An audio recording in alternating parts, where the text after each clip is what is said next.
poll running? Yeah.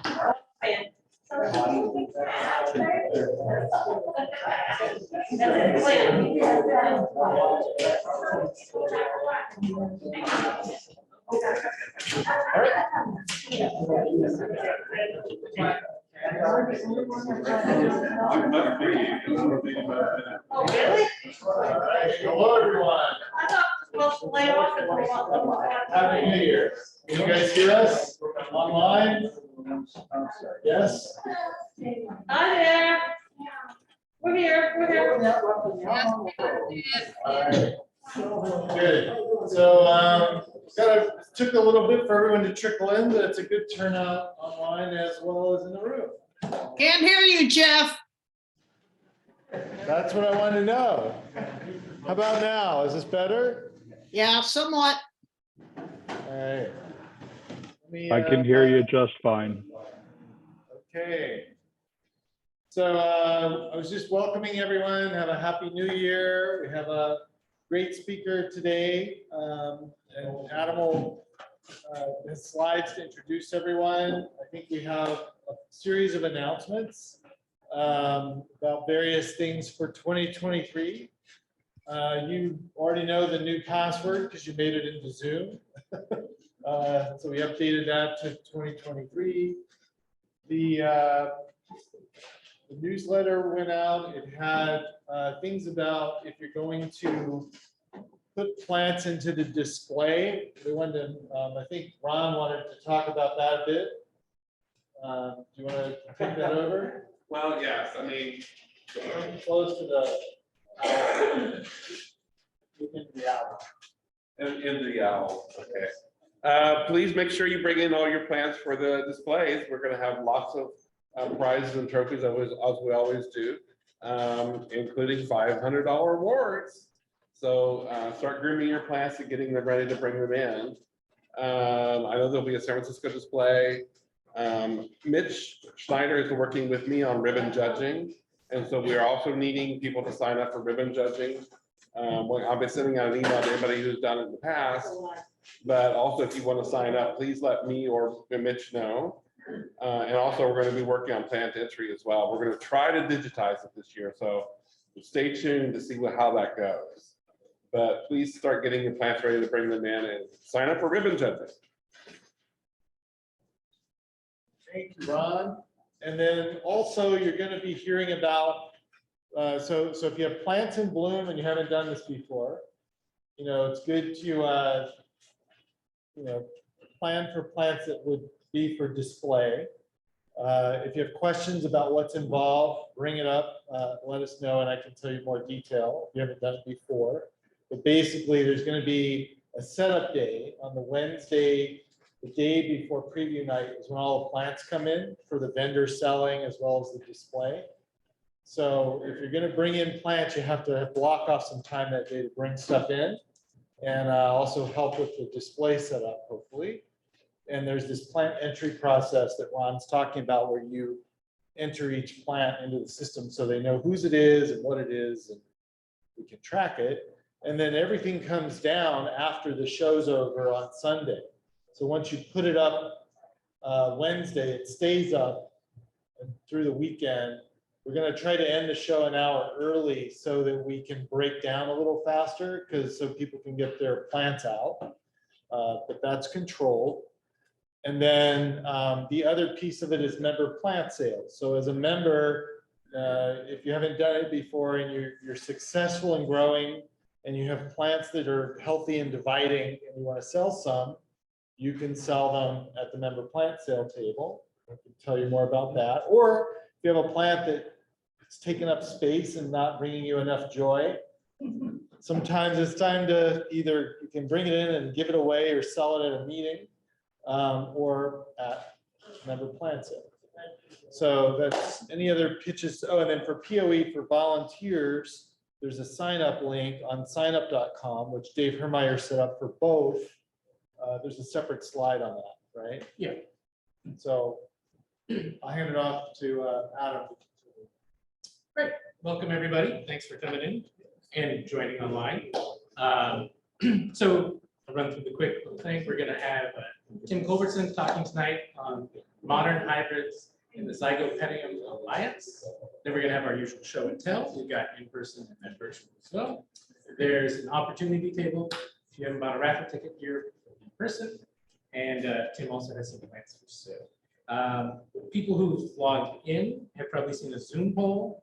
We're asking if people want to invite people in to see their growing space. So if anybody in the room would like to get involved with that, you can talk to me or Mitch or a couple of us. So we go in here.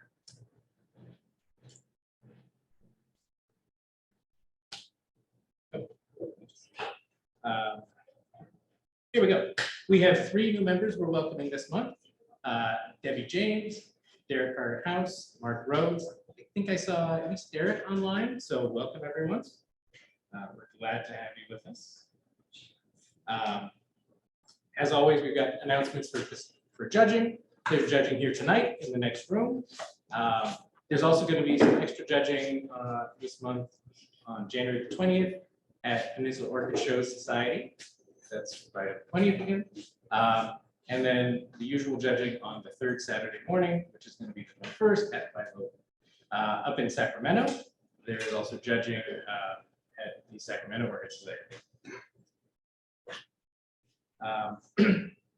Some events that we have going on. Of course, you should all be aware that we have the 70th annual POE. It's going to be celebrating diversity, February 23rd, 26th. So get that on your calendars if it's not already. Philoli's got a winter orchid show, February 6th through 12th. We need volunteers for both of those. So you got the links right there. Please go and sign up for some shift, whatever you're interested in doing. There's lots of different things you can do to participate. It could be as simple as checking tickets. It could be, you can do anything. There's lots of stuff. Please help get involved. Here's the link and pull for member growing spaces again, if you're interested in that. So please get involved. Here's, of course, the flyer that you should all be familiar with. Before we move on, so does everyone know about Philoli event? Do you know what that is? So Philoli Gardens down Woodside. They have a winter orchid show in January, February. Last year, the year before, Lynn Morrell mostly led this. She's doing it again this year. So if you have enough plants that you want to display some a little before POE, it's like 2 weeks before, February 6th to 12th.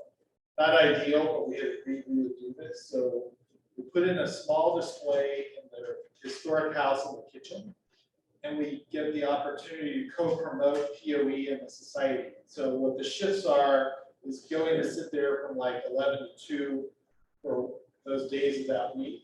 So as people come through to visit, you're greeting them, telling them about the society, trying to get new members, or promoting POE, which they'll get a poster and a card.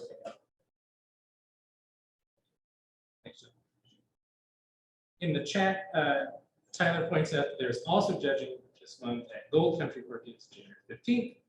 So another opportunity to get judged.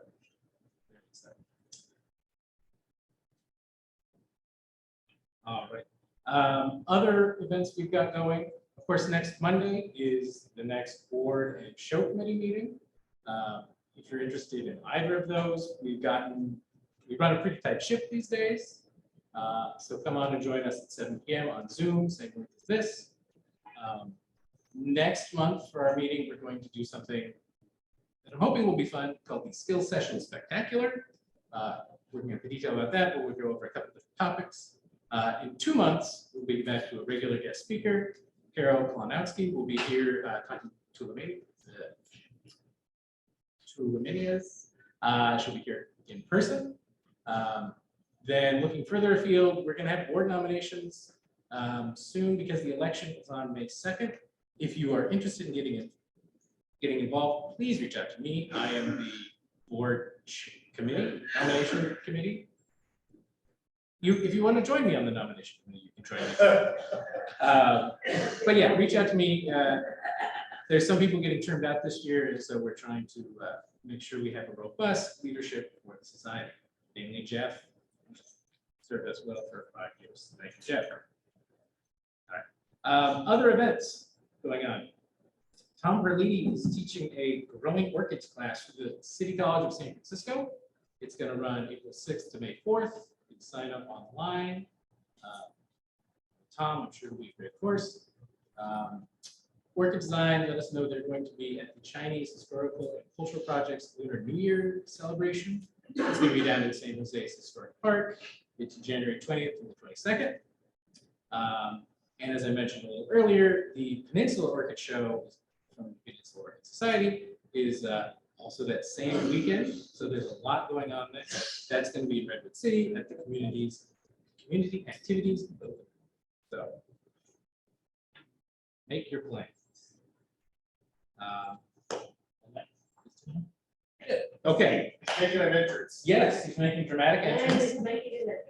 It's my pleasure to introduce our speaker tonight. Tim Culbertson has come all the way up from Oceanside.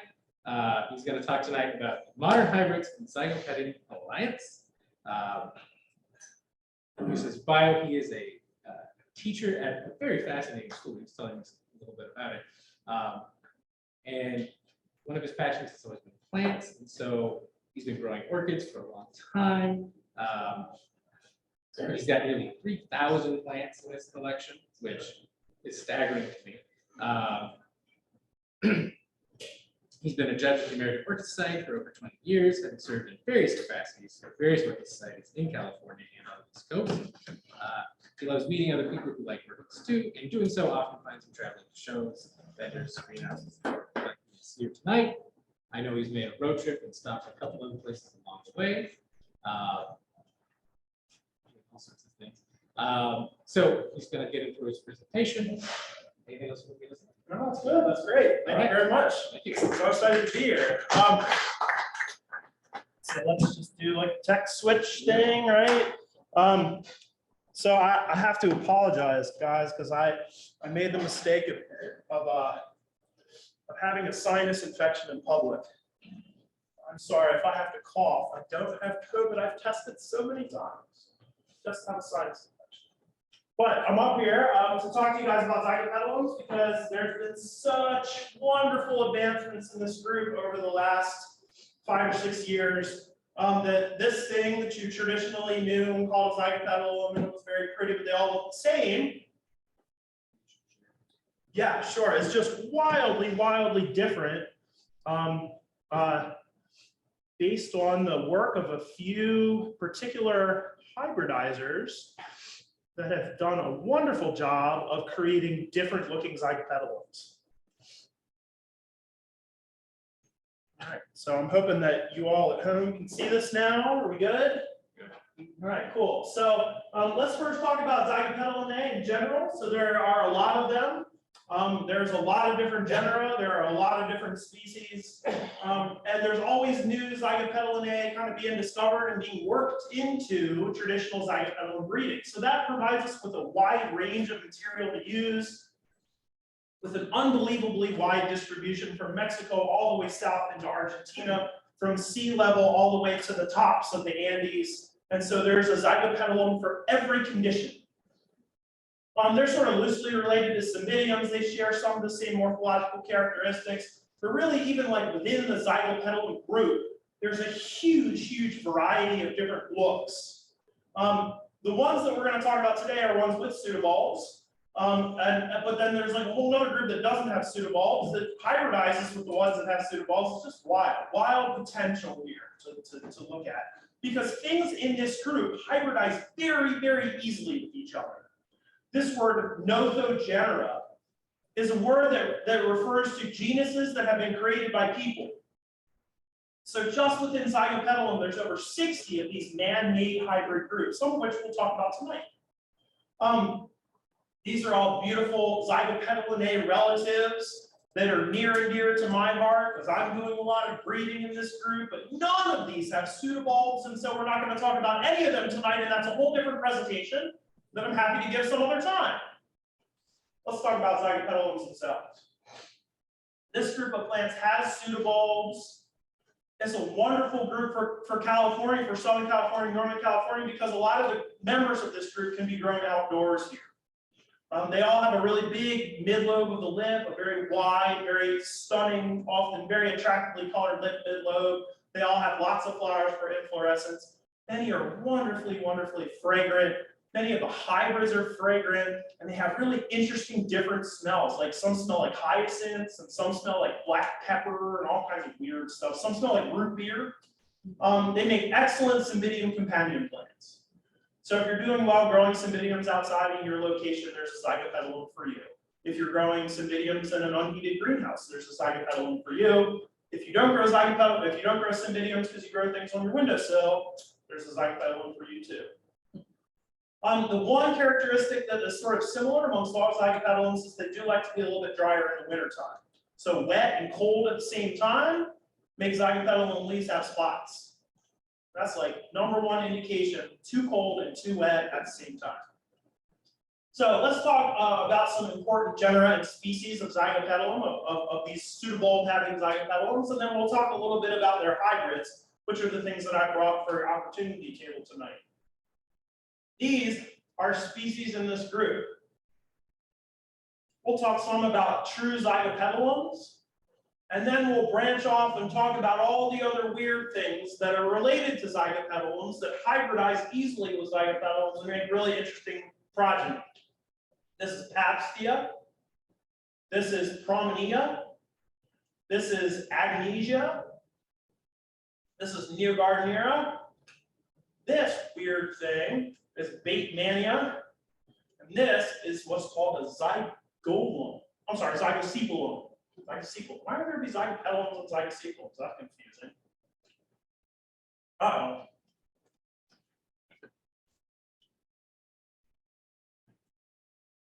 All right, so let's talk about Zygopetalums first. There's 14 species in the genus, maybe. Like, whatever taxonomists have decided that they're all in the same species, or maybe not, or I don't really know. There are some that are very different looking than others, and there's one that's just incredibly important. Most of them come from coastal Brazilian montane forests, which are environments that are exactly the same as here. There are places that get up into like the mid 80s and down into the low 40s that have coastal fog, that have rain, but usually rain in the summer, and then dry, cold winters. In these coastal Brazilian montane forests, there are oak trees, there are pine trees, there are lots and lots of species of orchids that we all know and love, including things like Laelia purpurata comes from these environments. Zygopetalums themselves can have lots of flowers for inflorescence. They're very fragrant. They're really wonderful plants. They're husky. They're easy to grow. They flower small. I can't say enough good things about Zygopetalums. They are the backbone of our presentation for this evening, and they're very easy to grow. But they have a problem in that the hybrids that are just Zygopetalums all tend to kind of look the same, because most of the Zygopetalum species look the same. So this thing, which I grew up on, Zygopetalum mackii, and then got switched into Zygopetalum intermedium, and it's now called Zygopetalum maculatum, is really a beautiful orchid. The AOS awards records have lots of beautiful pictures of Zygopetalum mackii or maculatum or whatever you want to call it in full flower, with lots of flowers in big pots, growing vigorously and looking great. This plant, incidentally, was awarded in San Francisco. Now, if I look at these things, I don't think that they're all the same species, but you know, I'm not a taxonomist, so whatever. So we'll just call these Zygopetalum maculatum for the time being, except for this thing over here, which is Zygopetalum purpurata, which is kind of interesting because it's miniature. So a lot of the plants that we're going to talk about today have as their background Zygopetalum maculatum as a very, very important parent, way, way back in the background of them as hybrids. Zygocephalums are again a big group of species, only one of which is really ever used. and it's weird looking. It comes from a similar environment as Zygopetalums do, from mid-elevation, wet Brazilian montane forest, a little bit wetter than like you would typically see with true Zygopetalums. So that is a hint of growing this species successfully, which very few people do because the flower looks weird. It has low count, it has a strange looking flower. It is weirdly important in creating wild, interesting colors of Zygopetalums. So while people don't usually grow Zygopetalum, lots and lots of people grow hybrids with Zygopetalum. And I brought some of them for the table today. Zygopetalums sort of form a keystone of a hybridizing group in Germany, which is named everything rain this, rain that. So we'll see that word a lot in tonight's presentation. And this group has really delved into Zygopetalum breeding and produced some really interesting things from it. The cross of Zygopetalum and Zygopetalum is called Zygolum. So we'll talk about that a little bit tonight also. Here it is, Zygopetalum labiosa. I mean, I wouldn't look at that and be like, yeah, let's use this as a parent. Beautiful. But you can see a little bit in the lip color there, and in this big, broad, flat lip, that you're going to get some interesting stuff. Man, look at the petals of this. That's a petal, that thing right there. Weird. Okay, Patsky is beautiful. Again, there's a bunch of species, really only one has been used as a parent. It comes from a slightly warmer environment than true Zygopetalums do. Lowland, lower areas, not so much up in the mountains, but down in the lowland rainforests in Brazil. Pabstia usually has just one flower per inflorescence, so that's a problem. But it's incredibly effective in creating new and different color contrasts. And that's what really the goal of what we're talking about tonight is taking Zygopetalums and making something different. So Pabstia is great at knocking out darker colors, making a wide range of colors for the offspring. Some of you who've been growing orchids for a long time know this by its previous name, which is Colax. Pabstia is an older name for it actually, and was sort of refound in the literature, so most people call these things Pabstias now. So some of you are familiar with Zygocolax. We're going to refer to these as Zygopapstias today. The cross of Zygopetalum and Pabstia is called a Zygopapstia. Okay, here's what they look like, right? So growing on a tree, real wet, lots of moss, real jungle kind of conditions. Look at the big giant seed pods hanging off this one. Okay, here's the flowers look like. Really interesting flowers with lots of spots on the petals. Really beautiful white flowers with spotted petals and a beautiful spotted lip. And these are all Pabstia jugosa, so it's a really interesting color form there. And I just wanted to throw this in here too, because no one grows this in the United States even. Pabstia modesti, that's a beautiful flower. Never been used as a parent ever. Lots of potential there. Agnesia is an incredibly important parent as well, but it is not the kind of plant that you want to grow. Agnesia cyanea has got to be one of the hardest orchids to cultivate long-term successfully. It's a cloud forest twig epiphyte. So unless you have very specific conditions, of which really San Francisco might be the best place to grow Agnesia cyanea, this one's really tough to grow.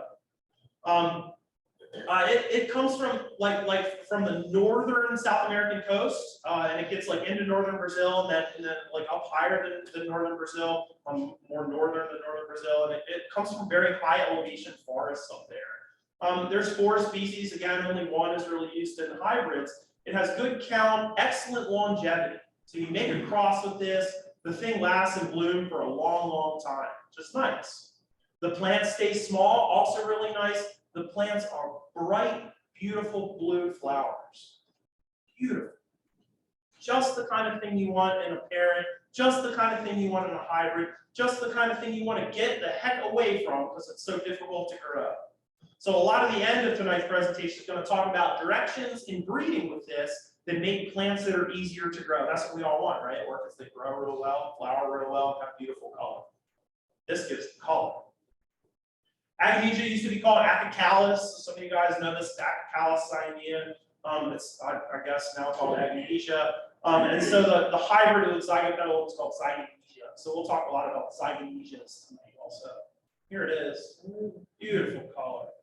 You see good count, you know, pretty nice form, pretty flat flowers. It sort of has an upturned lip, which is very dominant in its offspring. It's a little miniature plant, it's cute. It is really hard to grow. The genus Neogardneria only has one species in it, and Neogardneria murrayana has been very important in zygopetalum breeding because it makes green.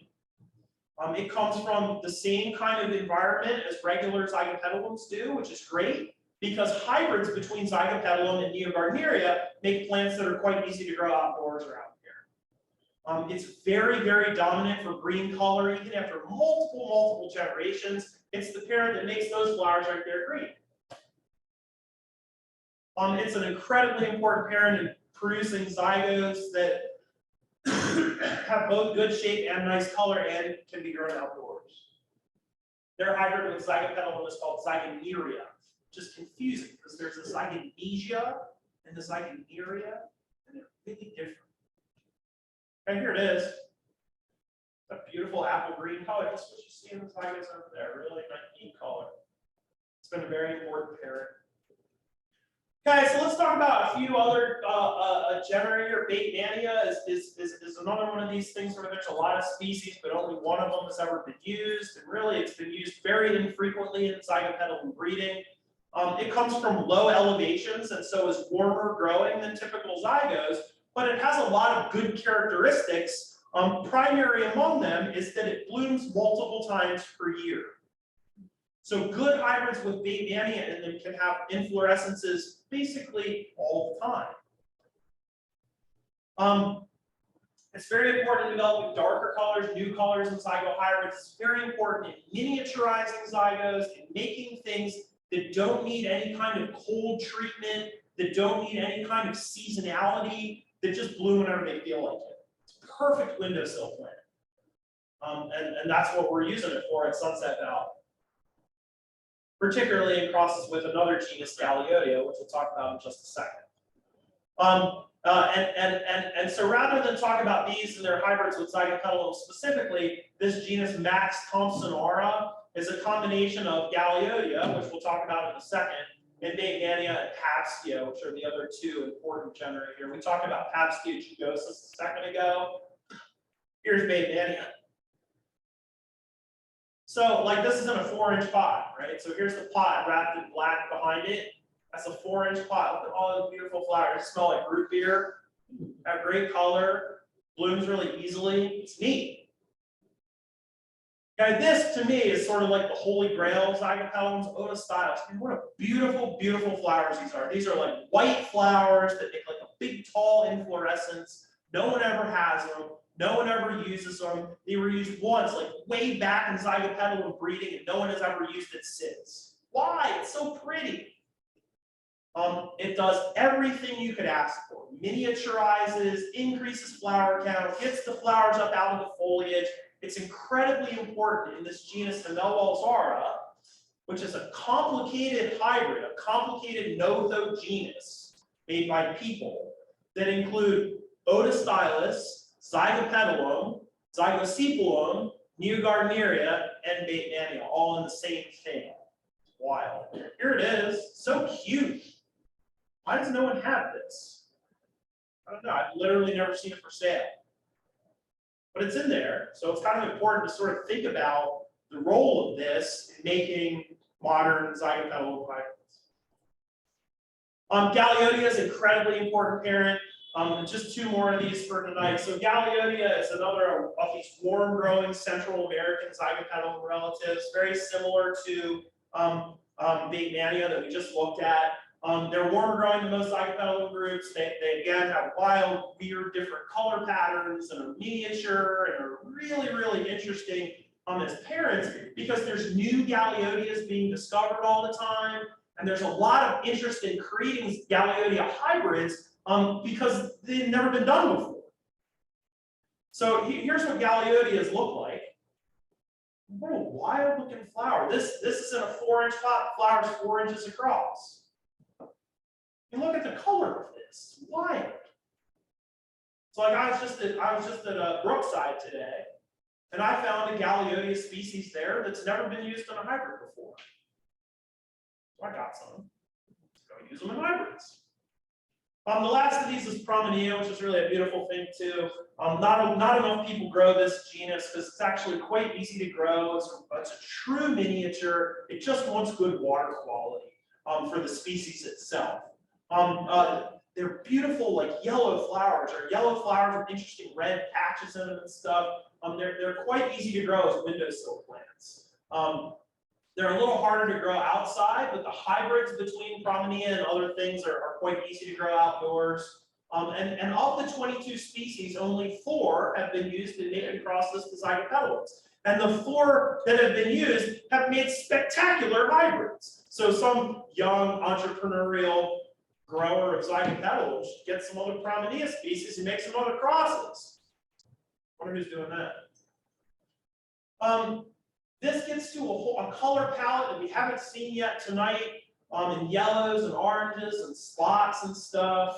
And most of the Promenea hybrids with Zygopetalum are just propetals, just the hybrid between Promenea and Zygopetalum. Here's what they look like. I mean, that's a 4-inch pot.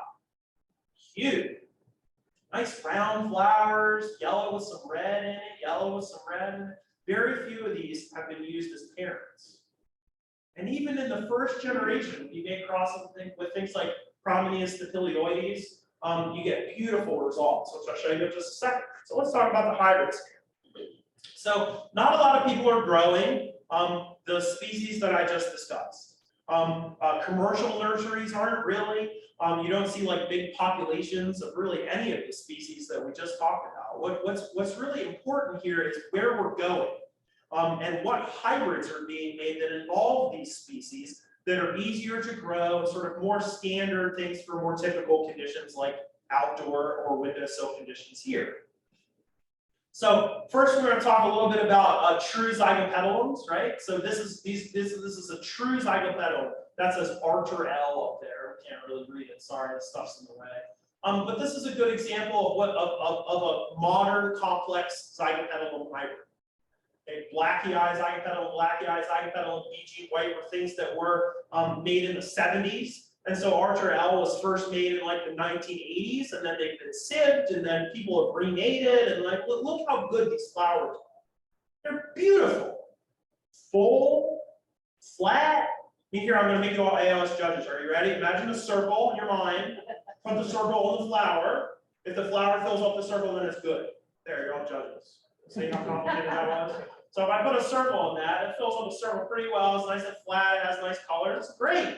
It's great.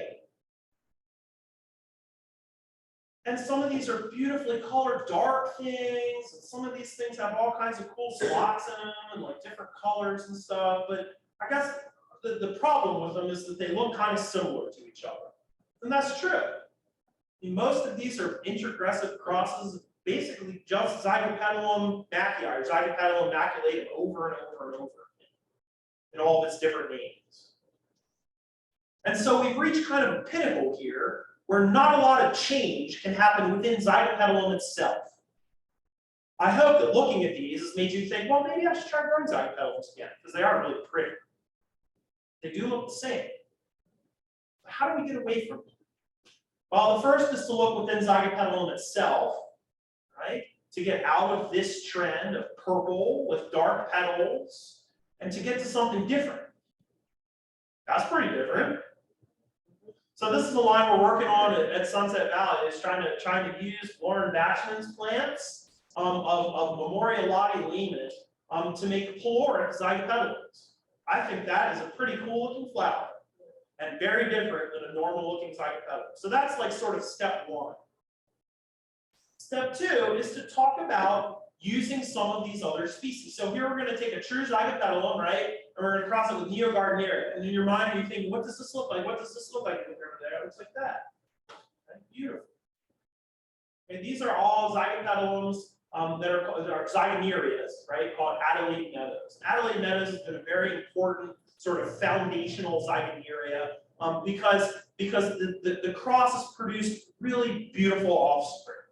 So these ones over here are seed grown, but they almost look like clones. They're all good. They all flower fast. They all have nice flat flowers, really pretty color. Those are all grown outside in Southern California, but they should do fine here.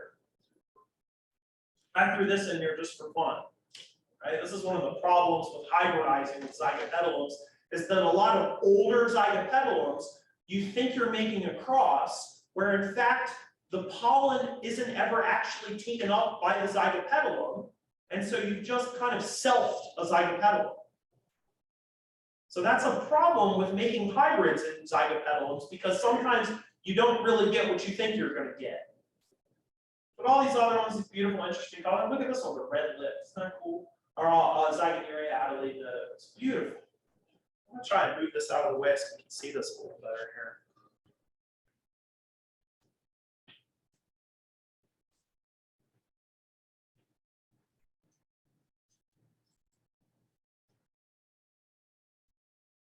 So,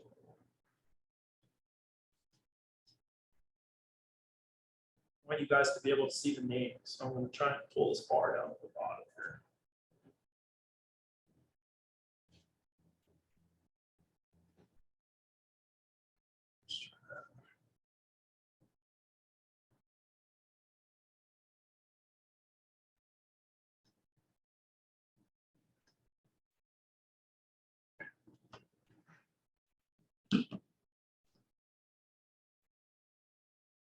Let's try that again.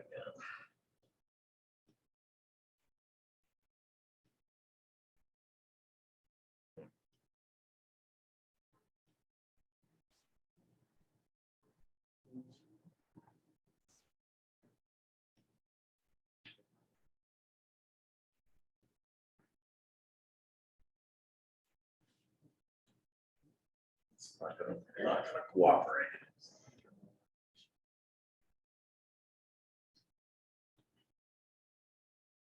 There we go. It's a little better.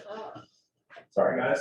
All right, cool. So and there's lots of other interesting Zygonerias that all sort of have the same kind of color palette going on. That same beautiful green coming from Neogardeneria Mariana. Pine Road got a lot of awards in like the late 1980s, and they're beautiful. They're really interesting, different colors. That's what we're shooting for here again. Is colors different than traditional Zygopetalums. This Grex Freestyle Meadows is a Grex produced by a guy in Australia named Sid Monkhouse. And Sid Monkhouse for years bred with his dad's plants.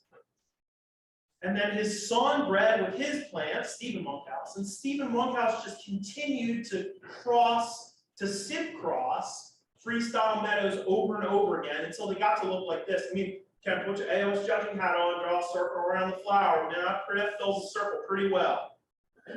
Full, really flat, really beautiful flowers. Now, Stephen Monkhouse has retired. And that's a good thing, because the guy that bought his entire collection is Scott Berry, who imports plants in the United States all the time. So we're going to get these now, which is really exciting. I just talked to Scott. He might come for Santa Barbara. I just talked to him the other day. He said he wasn't sure. Did you bring in any glasses? I don't know. I was asking about select plants. Sorry. These are all hybrids of Adelaide Meadows, right? So again, really full, really pretty flowers. Sometimes when you make a cross, it like turns all the way backwards. It just ends up looking like a Neogardeneria again. Weird. It's so interesting to make hybrids. Sometimes you make a hybrid and it just ends up looking like a Zygopetalum again. So it's interesting to think about the directions we're taking here. And really, this is our first departure from normal looking Zygopetalums to get green. That's nice. Let's try something else. Here, we're going to cross a Zygoneria with a Pabstia to get Neopabstipetalum.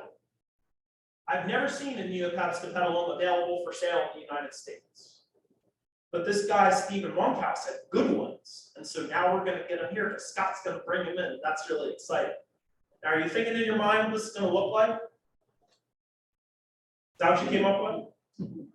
No, that's the cheating. Oh, that's boring. What about these? Okay, so this one just looks like a Pabstia. What a wild looking flower. Look at this, a red.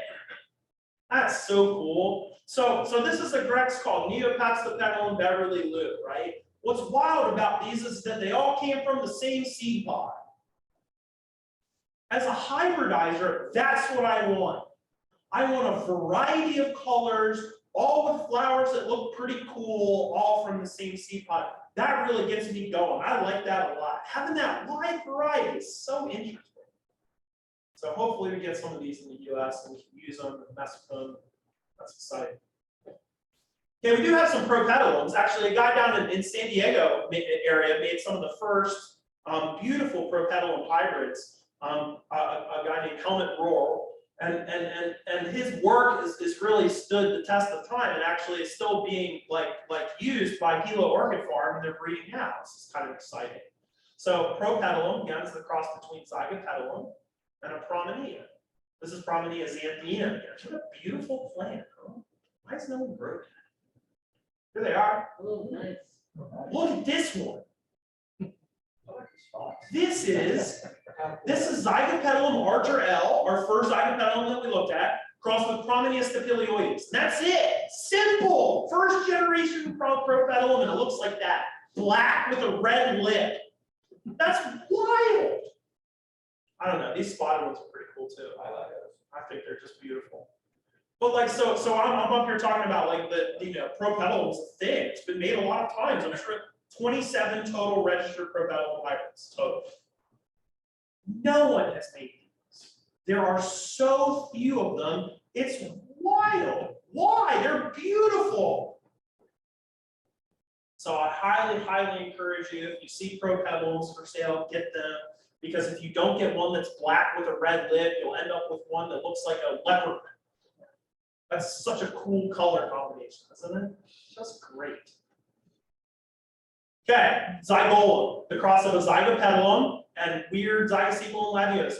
So you're picturing in your head what this looks like? I don't think you got that. Okay, so this says at the bottom. This says at the bottom the name of this. This is called a Zygolum Louisendorf Grex.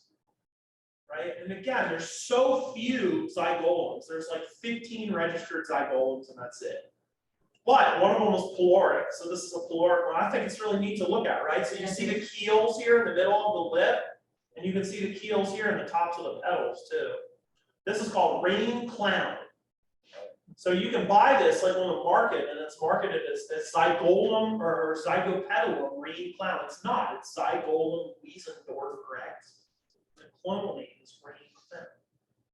Okay, well, lots of interesting colors there. So look what the Zygopetalum labiosum has done. It's pulled these sharp, pointed petals and dorsal sepal, made the petals black, got all kinds of interesting stuff going on in the lip.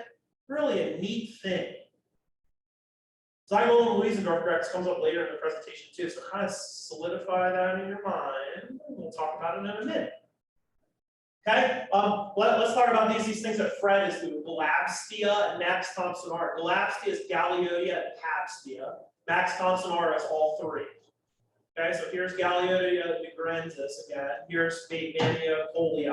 Here's Pabstia jugosus again. Okay, so mix those up. Pretty cool. Okay, so again, what are we looking at here? So this flower here is about 3 inches across. There's 7 or 8 of them produced on a pendulous inflorescence in a 4-inch pod on a single growth plant. That's wild.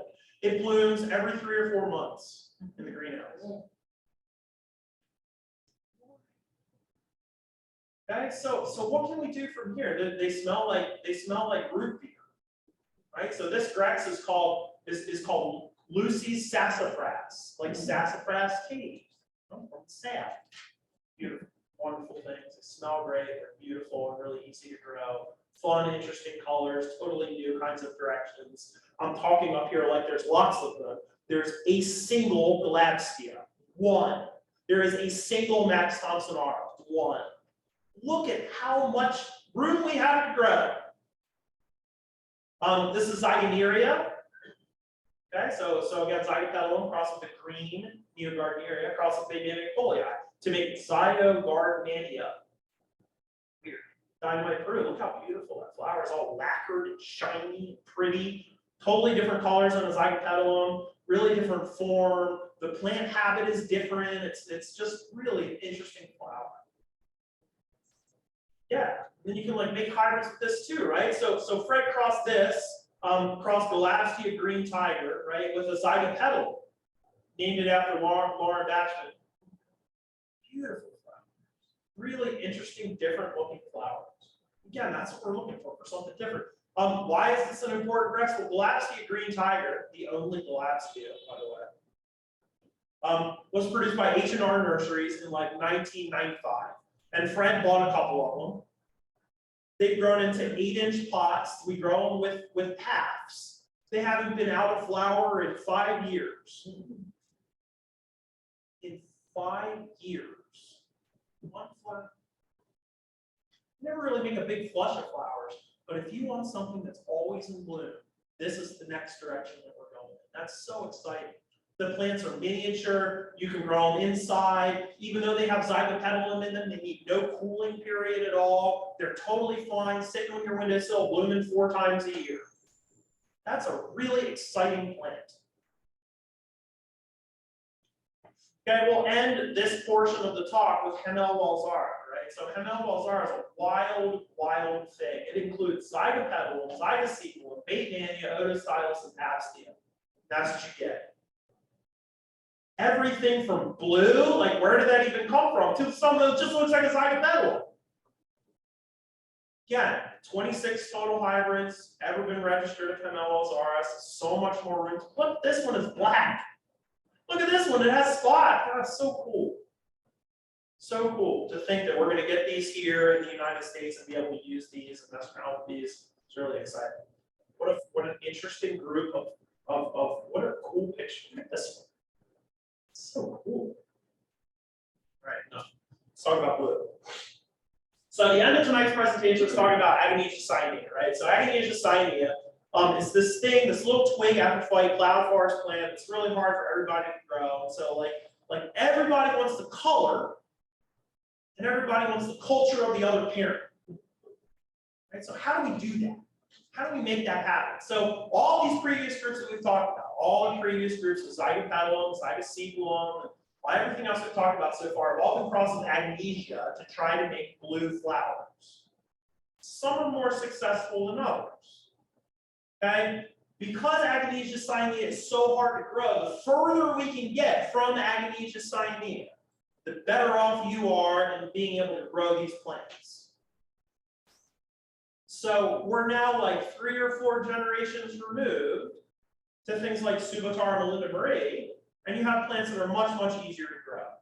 They still aren't quite as vigorous as the Zygopetalum, but they're way better than an Agonesia. Here's Agonesia cyanea. Just take a breath and appreciate how beautiful that flower is. So this is a plant in a 5-inch pot, right? Little cute little leaves, big clusters of flowers. The only problem with this is that unlike a lot of the other things we talked about, it's not fragrant, and it makes its offspring not fragrant. One missing thing. Okay? So our first shot is to make a thing called a Zygonesia, right? It's a Zygonesia. It's a Zygopetalum crossed with an Agonesia. Okay, so this one it was produced in Japan. So this is Zygonesia Murasaki Komachi, right? Which is a Zygopetalum like Archer L crossed with Agonesia cyanea. So even in the first generation, you get something that's pretty nice. It looks pretty blue. This is Zygonesia Snowbird, which is again a Zygopetalum like BG White, I think, crossed with Agonesia cyanea. So even in the first generation, you already get blue. That's nice. Okay? Zygonesia cynosure is a similar cross. So Agonesia cyanea crossed with the Zygopetalum, a traditional Zygopetalum.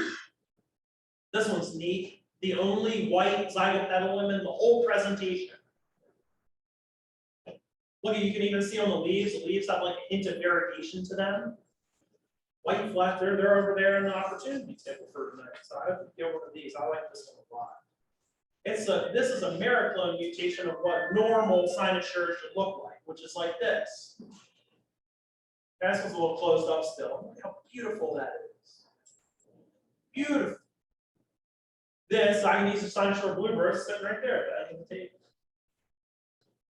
Okay, so what can we do with this? Zygopetalum Alliance ended up being an incredibly important parent. So my friend Mark Mountain at Brookside made this grass with Zygopetalum Alliance, crossed it with a traditional Zygopetalum. So Aganesia crossed with a Zygopetalum, crossed to a Zygopetalum again. Interesting. Interesting flowers. Okay, this group in Germany took Aganesia cyanea and crossed it with Odostylus brachystalis, because I guess they can get that in Germany. What a beautiful flower that is. I'd love a chance to grow that or buy that, but I don't know, can't get it. A group in France made this cross. Aganesia cyanea, right? Cool growing with Papstia jugosa, warm growing. Look at these flowers. Have you ever seen a blue spotted orchid?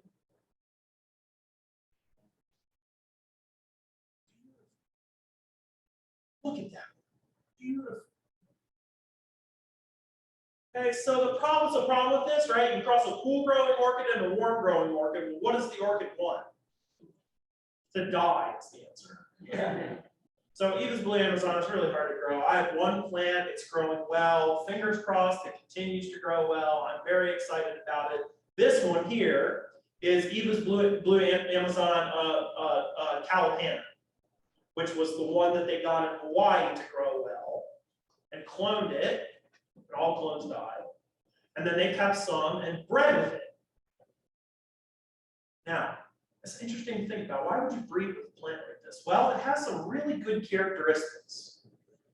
If it grows like a Papstia, that's great, because it's warm growing, indoor growing, easy to grow, stays miniature, has blue flowers, cool. So what can you do with a plant like that? Well, at Calipana, they made two major crosses with this Patanesia Eva's Blue Amazon. The first is to make a grass called Ian Clark R. Right? In which case they took Papstia jugosa and Aganesia cyanea, Eva's Blue Amazon, right?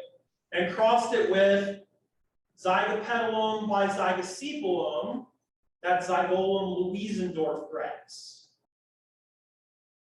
What is this going to look like? Did you come up with that? So that's Patanesia Eva's Blue Amazon, beautiful blue by Zygolum Louisendorf grass, and you get these. So this is a failure to make blue. They made this cross thinking they get blue, and they didn't. But that is still a pretty cool looking flower.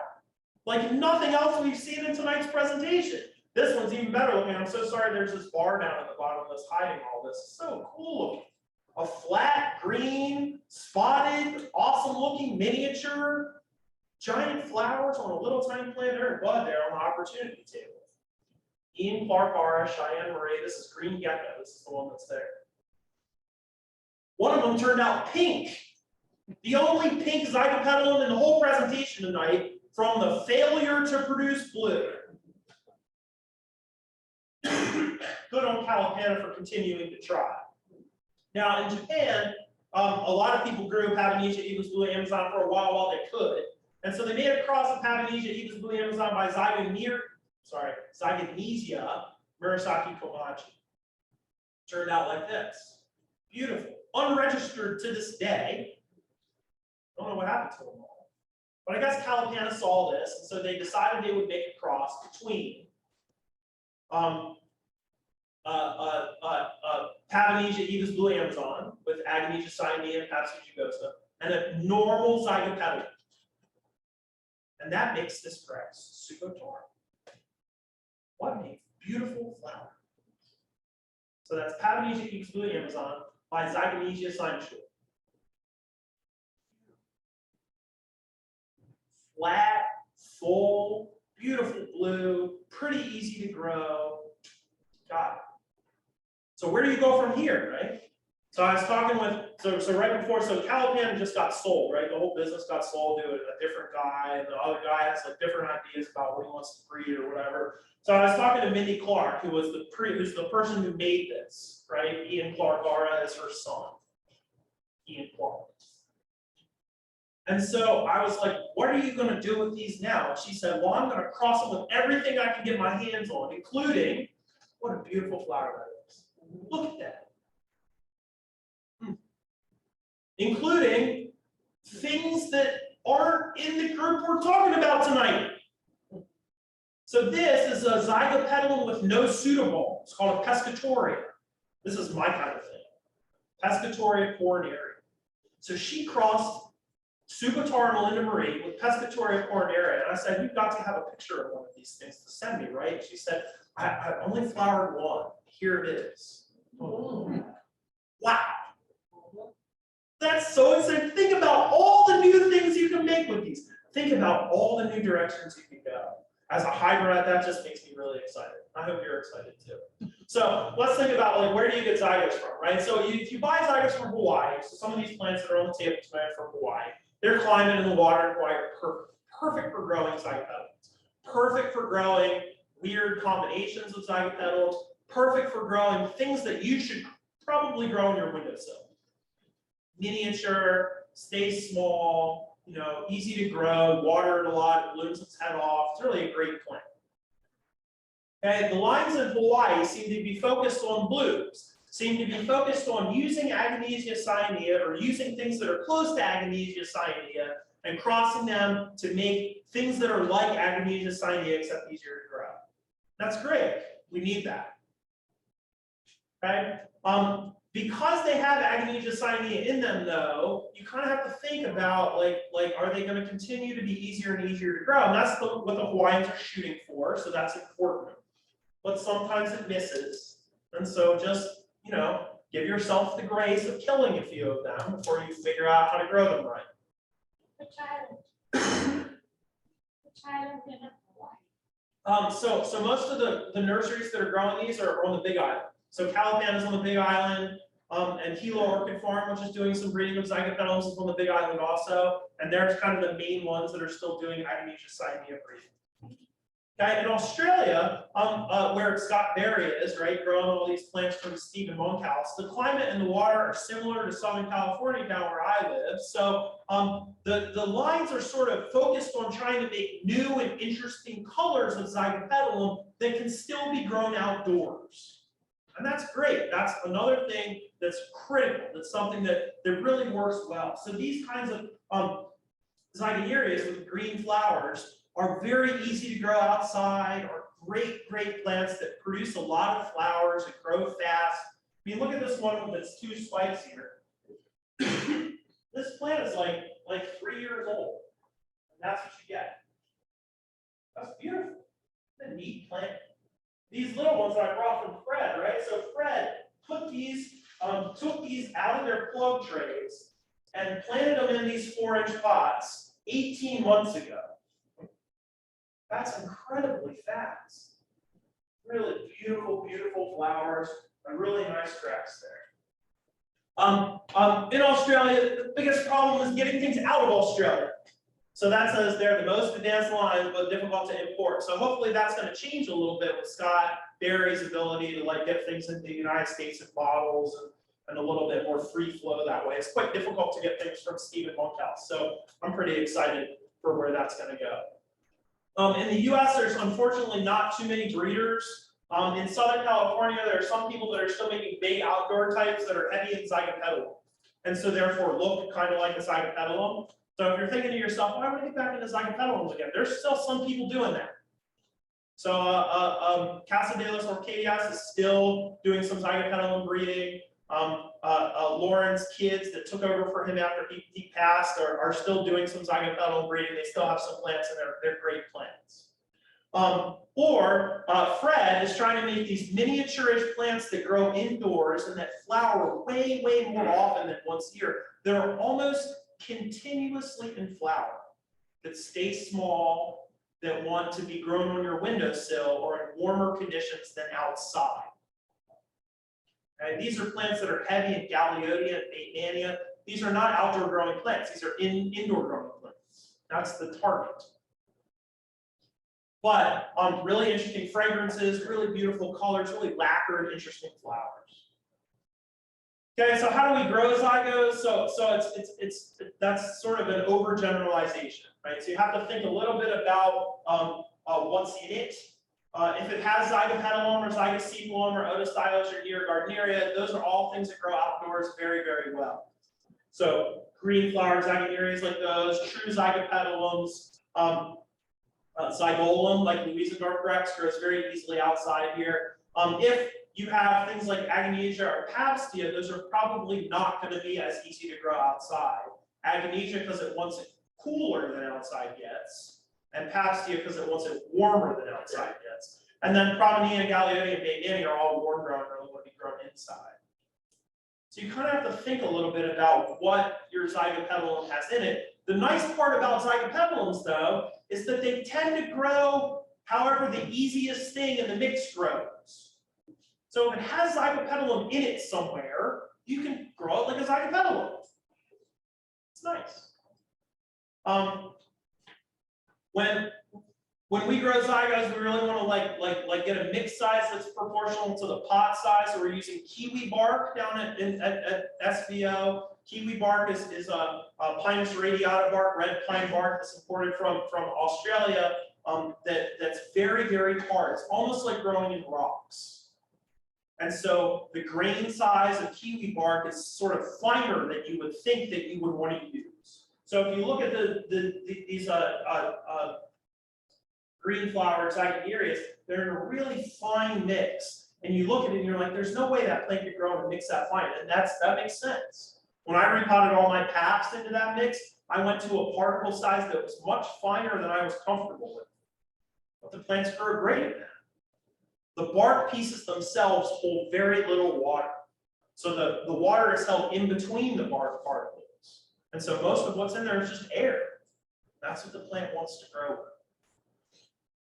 So we use this New Zealand pine bark, this kiwi bark is really great. Put a little bit of perlite in it and the plants are good to go.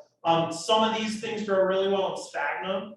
So things that tend to have more Agnesia cyanine in them grow great in sphagnum moss. And so these subataras are in sphagnum. And some of the stuff from Hawaii came in sphagnum. And that's a really good way to grow things as well.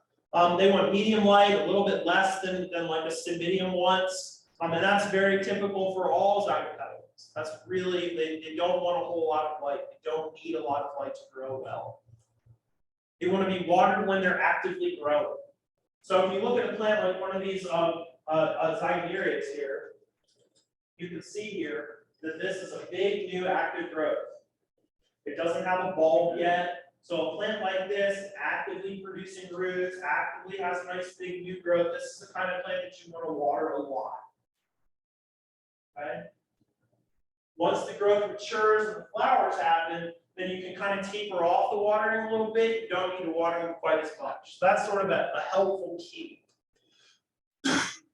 Most zygopetalums, their first sort of way of sharing with you that they're unhappy is that they get little spots on the leaves.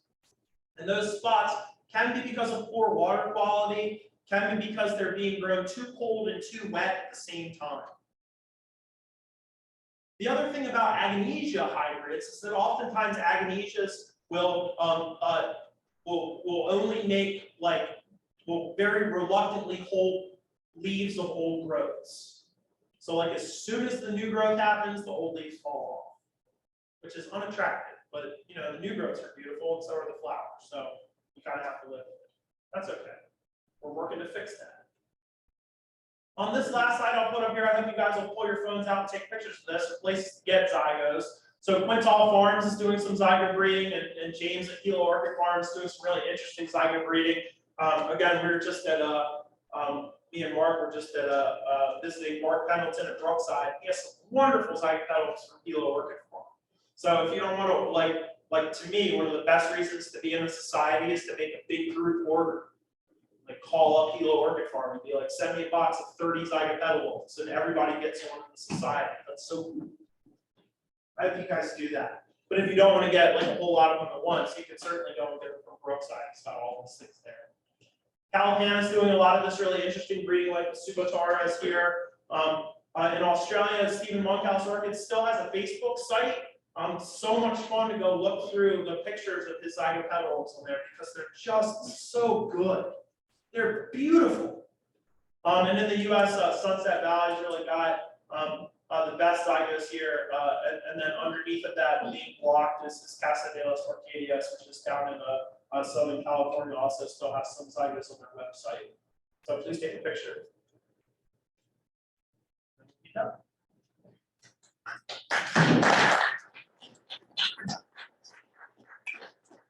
Happy to take questions. Yes. When you talk about water quality, are you saying distilled water versus tap or? Oh, cool.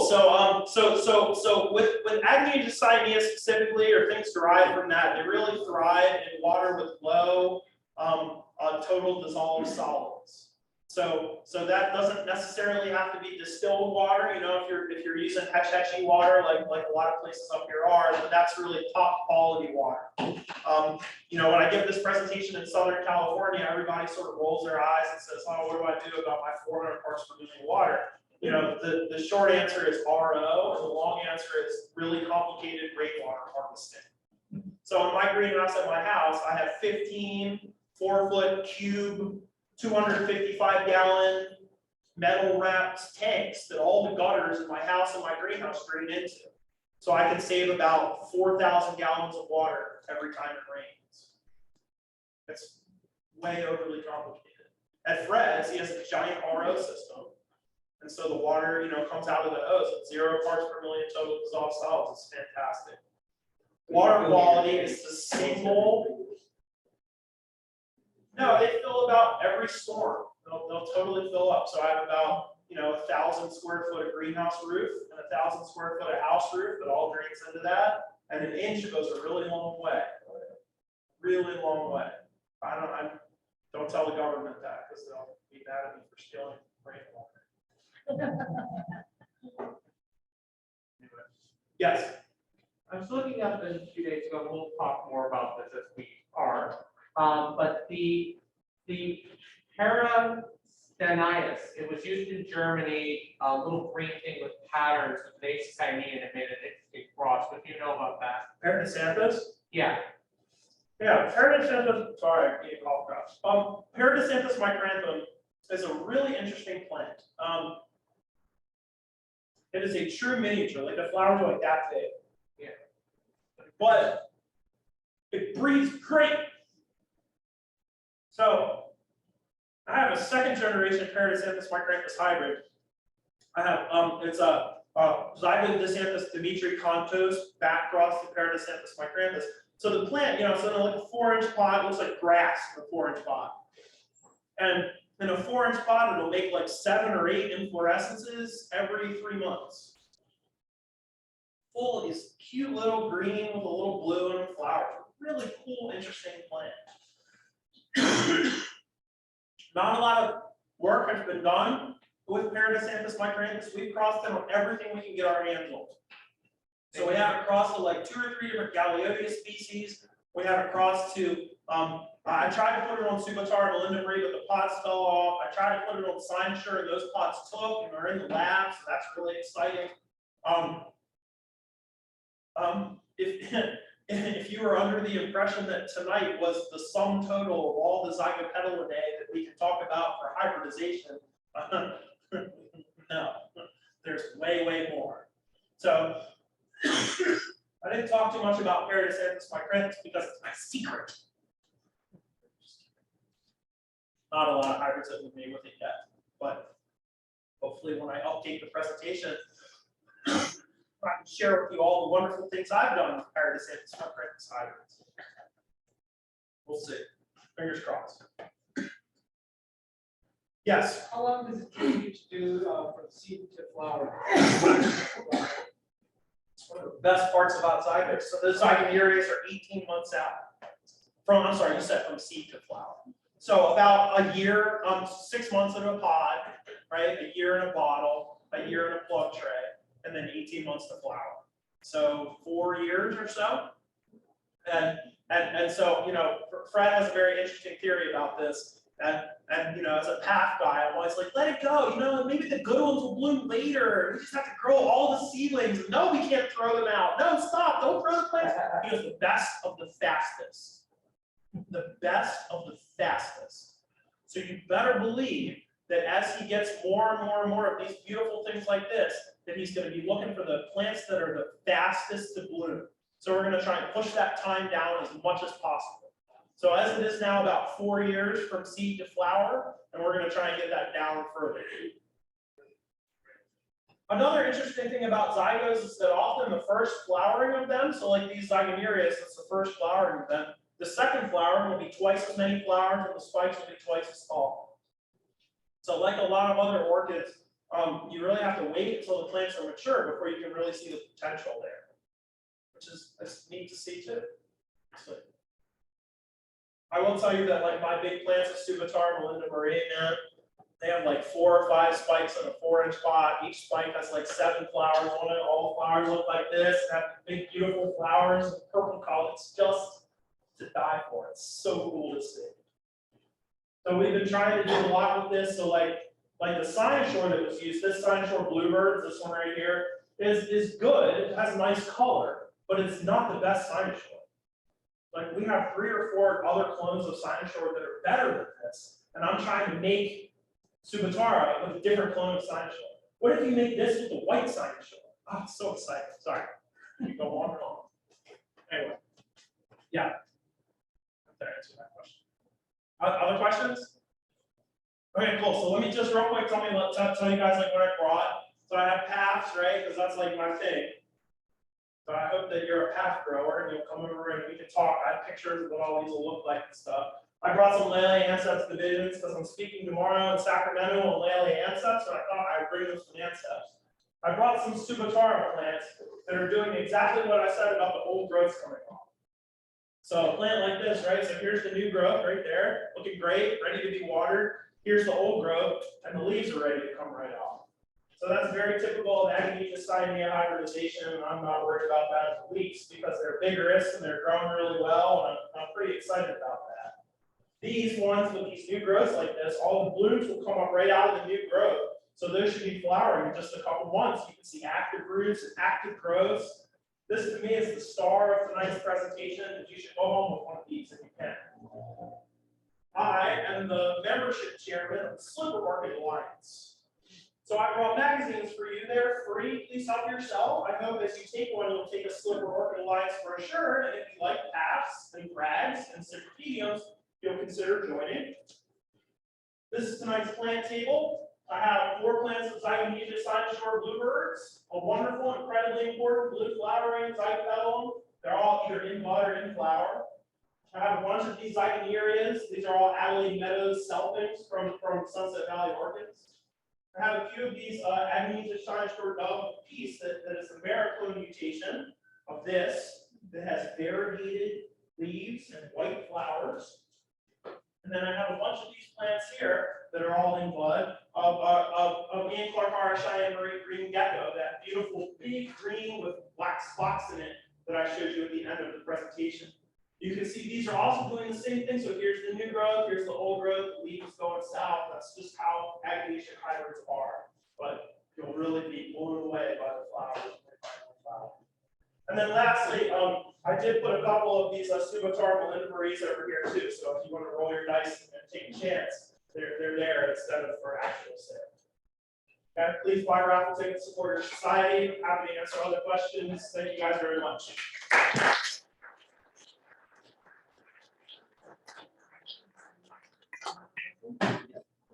Tim, excellent talk. I didn't realize you went to Brookside, so one of these times are up next time. If you wouldn't mind me tagging along. Oh yeah, for sure. I went back to Ken's house and drank Theraflu. Yeah. And then felt like way better. So I was like, I told this guy that I would go try and find Galeote grandiflora for him, and I thought that they were excited. And then it turned out that they And were. for what you're breeding with what you're breeding and stuff, if you have seedlings or anything there, I mean, purchase some. You know, or, I mean, not just there, and the species and stuff. The Otis stylus, actually, I didn't pick it up last year because I was on the fence about breeding there. There was the company. The company from Brazil that we had in Orchid in the park last year, they had them on the airport list. And I didn't get it, and they said they're, so I'm, and I know they had it arranged, but I think Andy or Andy. So I don't have to contact.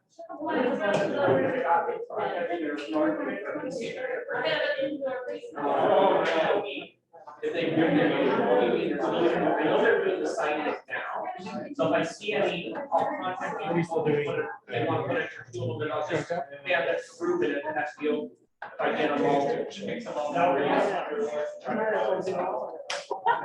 Yeah, So, you know, so if there, if I get like one or two. You want to speak into the, I'll ask you for how much you want, and then I'll. And then I appreciate the speaking to me, but I can. Do you want me to help? Try to floor them, or pedal them, you know. Yeah, somebody, I would like somebody. I will slide. Right, but I mean with this, we talk about yours. Sorry, this is all the wrap. Yeah, sorry, I brought too much stuff. So these are all for sale. So these are all for sale. I'll make a trip down to France later in the summer. Please let me know when you're coming down. Yeah, well, we've read this for many years, but Ron doesn't get to California much, and I just haven't gone afraid to work. No, I don't have. Okay, they are. Yeah. Sure. You know, if I go. You know, my SoCal board going for when Sawada goes over to Cal Oregon and other things. So if I'm going anywhere, I'll see if you want to tag along. Sure, that sounds good.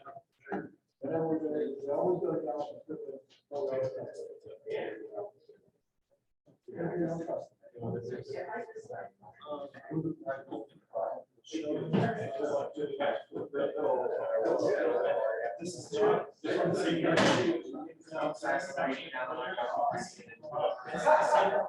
I knew this morning, I was talking to Chris about it, and I saw the gap in the market. And Leon looked like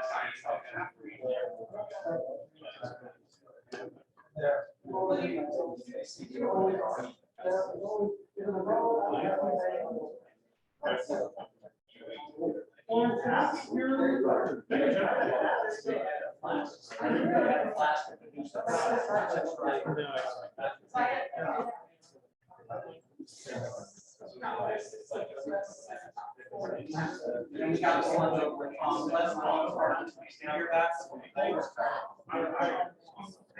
So I will tell you that plants can get used. Like Tom and I had to do it on Monday with the radio.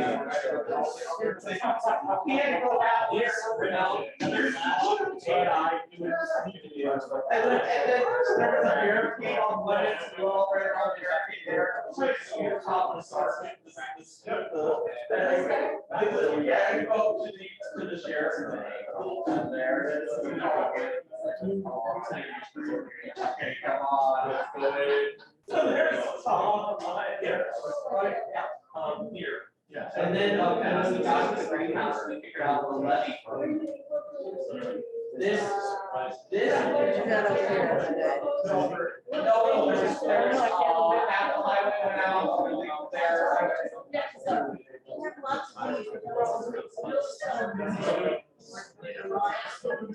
This is the water, this is me. That's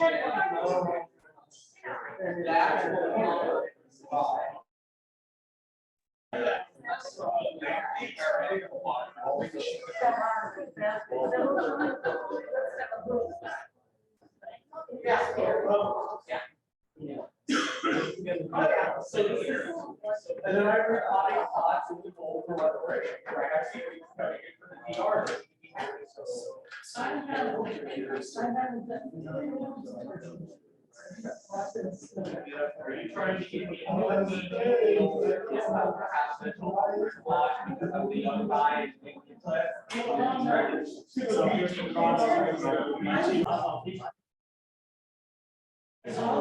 Heidi, are you online? Yes. I'm here. Are you able to share the screen with the slides? Because Adam is not able to get the slides.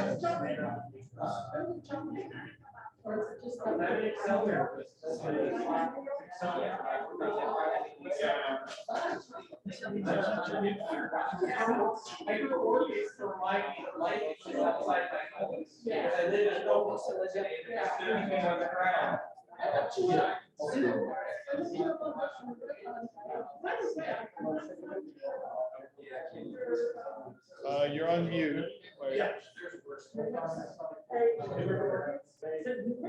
Newer. Yeah, it's a different. I mean, I had your card.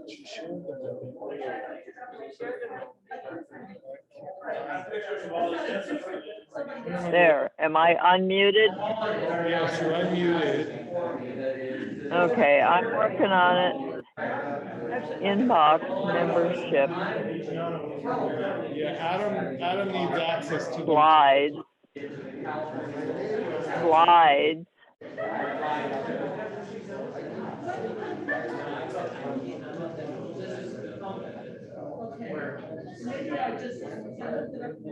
Okay, so now I have it up and I want to share it with Adam. No, just you share. Is that what you want me to do? Just share. Or share my screen? Share my screen. Oh. Yeah, because you can run the Okay, show. then I did the wrong thing. The green. Well,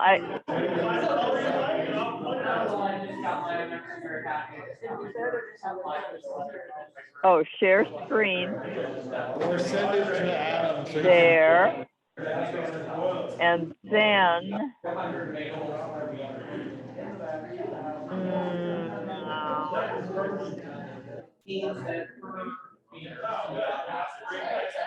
So now can you see it? No. Huh. I did too. But I can't find it.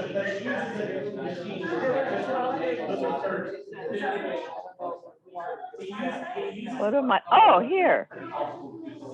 Show and tell photos. Share. Oh. Okay. There you go. You did it. Now I shared that part. Now how do I show the slides though? I've never done that. Just slideshow is In the top right, next to the orange button. top right. Top right. Where it says slideshow. Yeah, that's my something's in the way. This. Oh, there. No, now I lost it.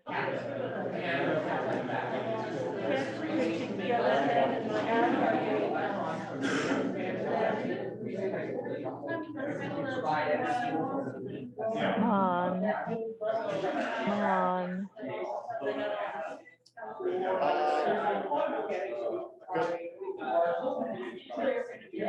Go back. Go back. Go back. Go back there.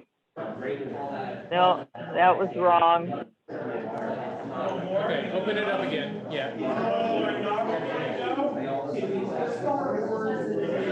Okay, in the top. Oh, and then it says slideshow right here. Right there. Perfect. All right, we're going to start the show and tell slideshow. Okay, and I got 400, and then they brought in some show and tell as well for the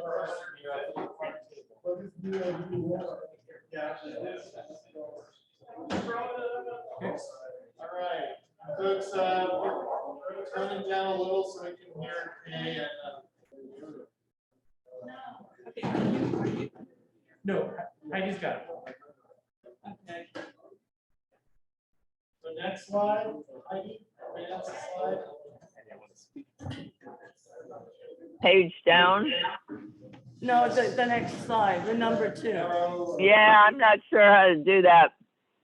just click on it. Oh, there we are. There we are. That one. Okay, so Dale Martin sends pictures of his bulbophyllum lovely Elizabeth Walnut Valley, which is 3/4 bulbophyllum Rothschildianum, which comes from Sikkim in northeast India. And supposedly you can grow it anywhere from cool to warm.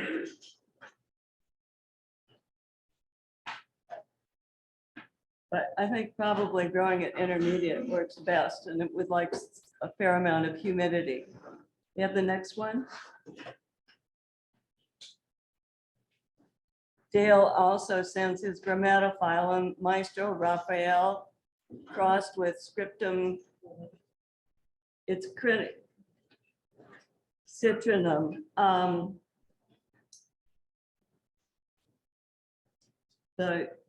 There are only 13 species in Grammatophyllum. They're all really huge plants and they can double their size in a year. So if you get one, you have to have plenty of space for it.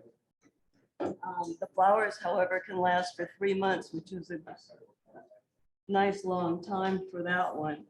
It's a relatively warm grower. The species come mostly from Borneo, Sulawesi, and the Philippines. I have the next one. Tom Pickford sends us this picture of his Maxillaria Phoenicanifera, which he named after his friend Sue Davis, who, in honor of her, it's a species from Southeast Brazil, which also could be grown anywhere from cool to warm, supposedly. You can see it has lots of flowers. And that's a particularly nice plant, which he got a cultural award on it. Next one this is Dave Hermeyer's Schomburgia splendida. And it turns out that it is now a Laelia from Colombia and Ecuador. Epiphytic species and sometimes lithotropic as well. Next one, please. Dave also sends us this picture of his Laelia gouldiana, which is a Mexican species, which grows on mesquite trees there, but it is no longer found in the wild at all, only in cultivation. Likes it relatively dry. And as you'll see, this is definitely the time for Laelias to bloom if they have a number of them. Next slide. Here's Jeff's BLC Rinco Brasleia, which is now called a Rinco Brasleia Golden Tang, which is a complex hybrid of 6 different species. Can be grown from cool to warm, and as you can see, Jeff says that he grows it relatively shady and cool. Next one. Here's Jeff's Miltonia juicy fruit, which was made by a group called Blue Llama. It's a combination of 5 different Miltonias, most of which are from Brazil. And it can be grown cool to warm as well. Okay, next slide. Here's Judy Carney's Dendrobium limpidum, which is called the drooping dendrobium, as you can see. It's in the Petalonum section of dendrobiums, which are mostly from New Guinea, and they like it pretty wet. Grows epiphytically or lithotropically on rocks. Next slide. Judy's Angraecum leonis, which is from Madagascar and the Comoros Islands. It can be grown warm. And this is one that I had for a long time without it blooming, and Ron Parsons told me to hang it up high in the greenhouse. Worked like a charm. So, next slide, please. Here's Judy's Sologeny, Janine Banks, Snow White, which got an HCC award from the AOS. It's a primary hybrid between Muriana and Flacida, which are both from Southeast Asia. Next slide is Judy's Celia Bella. Celia is a small genus of only 5 species from Mexico and northern part of Central America. It can grow epiphytically or terrestrially in cool to warm conditions. And as you can see, it has a beautiful flowering there. Next slide. This is mine, Mysticidum venosum, which is widespread in Southeast Africa. It's epiphytic species and grows from sea level all the way up to 5,000 feet. So it's pretty forgiving of conditions. Next one is my Arangus mysticidii, which is also widespread in Southeast Africa as an epiphytic species. Next one is Anopheles eugenii from Brazil. Fairly recently discovered little chlorothalid species there, grown intermediate. Next one is my Ornithocephalus estrata. Ornithocephalus is a species of 55 epiphytic little fan-shaped plants. They don't have any pseudobulbs, and they're from tropical America. Because it doesn't have any pseudobulbs, it's important that it get watered regularly. Question. The one before it, isn't that the other one? Looks like it. Sorry? You back up one? Oh, did I? Ivy, can you go backwards one? Did they get switched? Yeah, they did. Yeah, this is The one before it looked like one. Yeah. Oh, You know how to back up? oh, No, it's okay. back up. That one? Yeah, there. That's what, that's a. Yeah, I thought that looked funny. Yeah, that's the fan-shaped one. And if you can sort of make out my 3-inch ruler in the background there, so you can get an idea of how small it is. Some of the flowers. We'll watch it when we post it. Make sure we're doing it right. Sorry. No, thank you for doing it. Yeah. Okay, let's go forward again.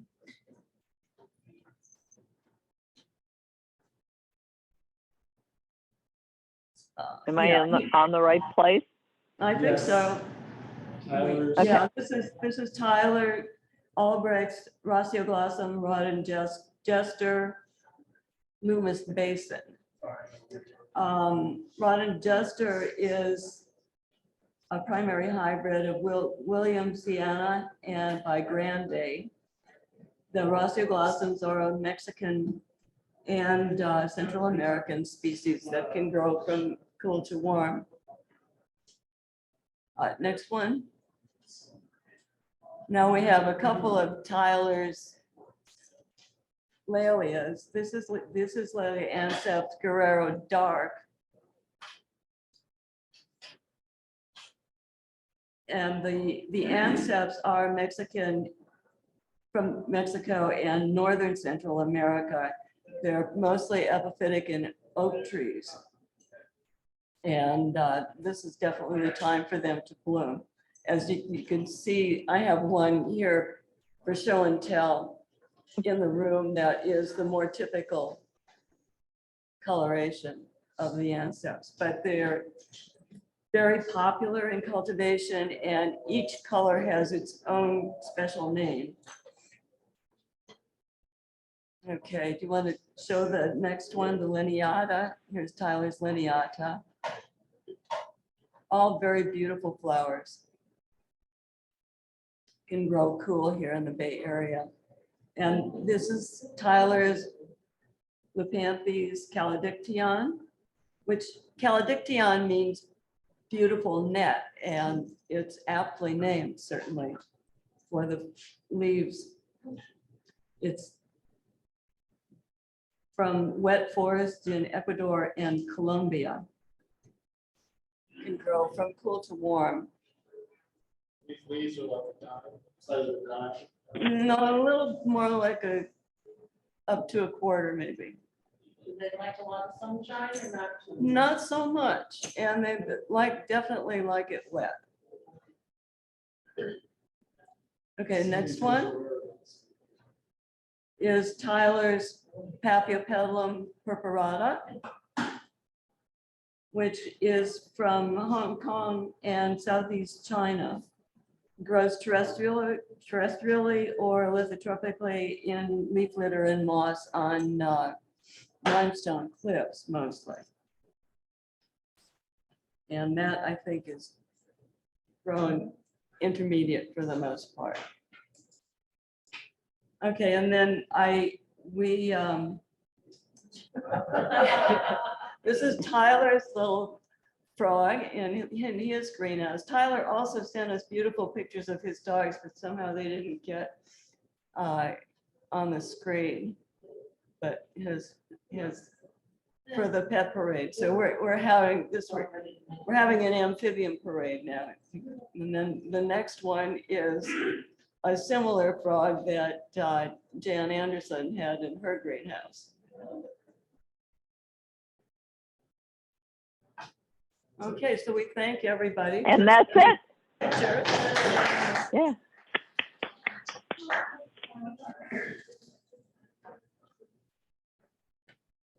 Did you cover the ones you have? Oh, I could. Okay, this is the Laelia anceps. I brought my Silagene Asanica, which, if you remember, Judy Carney sent us pictures of hers a couple of months ago. And she grows hers warmer than I do, which is interesting, that the difference in the blooming time. And then the other one I have here is Cattleya percivaliana, which is a Brazilian Cattleya.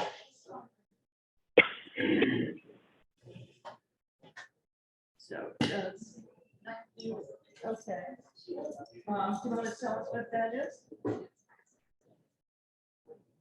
It's a gold phylum. First one I ever grown. It had 5 blooms on it, and they were all tiny. And then this morning, this one popped up. Those daisy chain ones are so cool. And it's a CIRR. Zygopetalum. Okay, Macroyana. I thought I'd share. Very nice.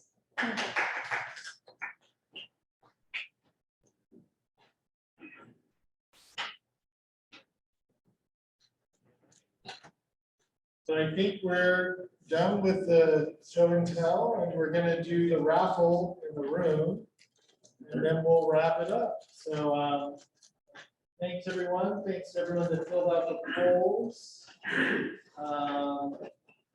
If you didn't include, can anyone unmute? Did the poll take your name? Or no?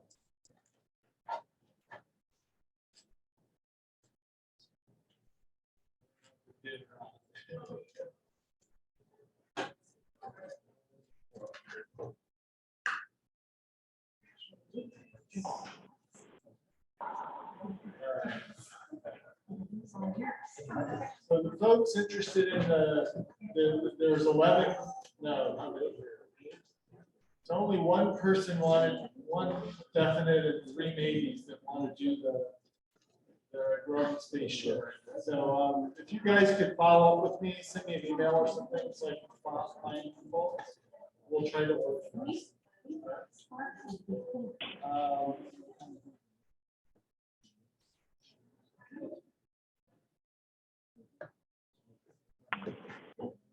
We'll end the Zoom now, and thanks everyone, and we'll have the show committee next Monday, and then, you know, the POE is not very far away. So look forward to seeing you there. Bye.